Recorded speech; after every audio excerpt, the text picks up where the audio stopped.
Hi Stampers, this is Karen Phillip. I'm a Stampin' Up Demonstrator and I'm pleased to show you how to make this card. And this is a fancy fold collar fold. And here's the card. It just kind of folds back to look like a collar. And then here is the sample.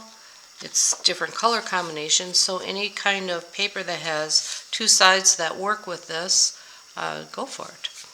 And then you just put your sentiment inside of the fold so it peeks out. So let's get started. I am using it's called Flight and Airy. It's a celebration designer paper that is free with a $50 order. It has a lot of cool bird designs, and then the other side is more simple. So this paper works perfectly for that. The bird on the front here is cut out. There's one of the sheets that has flowers on one side and just birds. And this works really nicely to cut out the bird, and any of these works with this. And you fussy cut it. Here's one of them. You just use your snips, paper snips, cut around it, and then any of these would work. Alright, so to do this technique, it's an old one, but it's still fun. So you will take a piece of designer paper that is 4 by 5 1/4. All the dimensions will be on my website. You want to find the center of the right side of your designer paper. To do that, I flipped it this way so the design goes to the right. Put it on my grid paper so that you can see it's 0 by 5 1/4.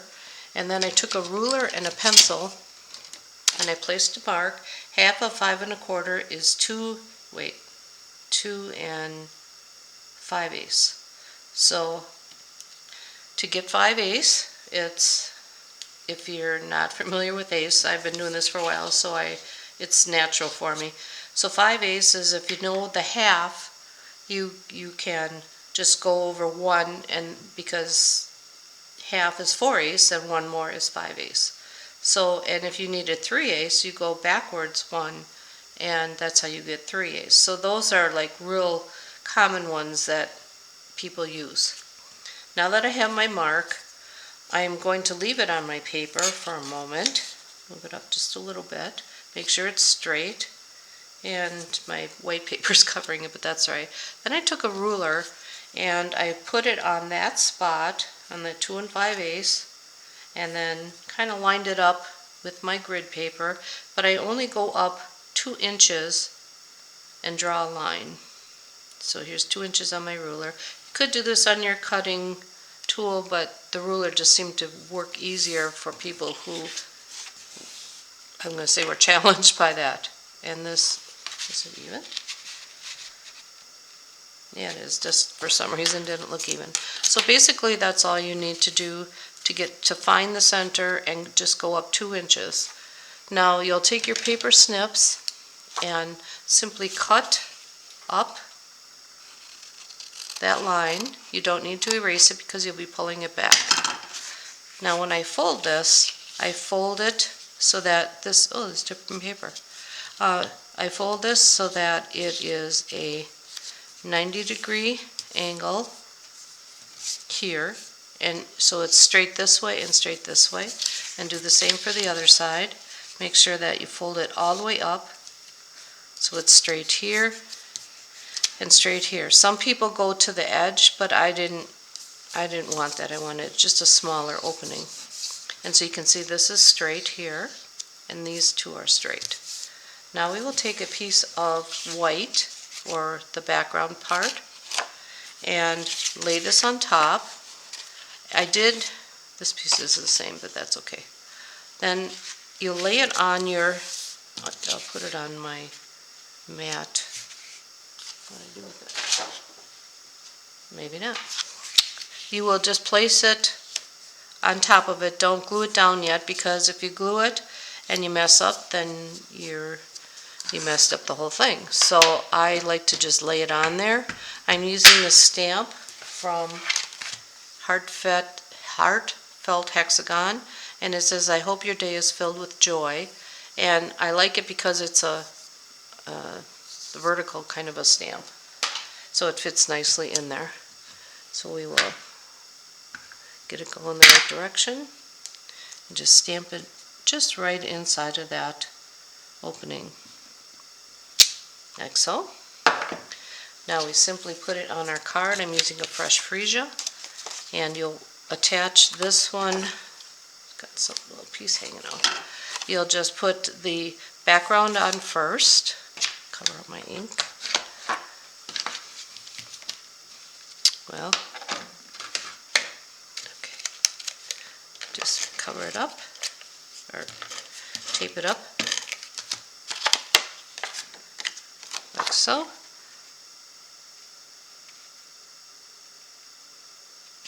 And then you will take your designer paper that you just folded and attach your adhesive.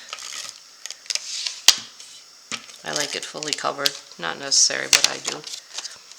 And then line up the edges so you cover up that white, like so. And then if you want, you can leave these flapping in the breeze. If not, just take a little bit of adhesive and just put it on there. Fold it back. And to add, then you'll add your bird that you cut out with some dimensionals. You just need 2 of those. And it doesn't matter where you put it on the bird because it doesn't get opened up. Like on some cards you have to have an opening, and then you have to be careful where you put it. This one you would just put dimensionals, add it right on the corner there.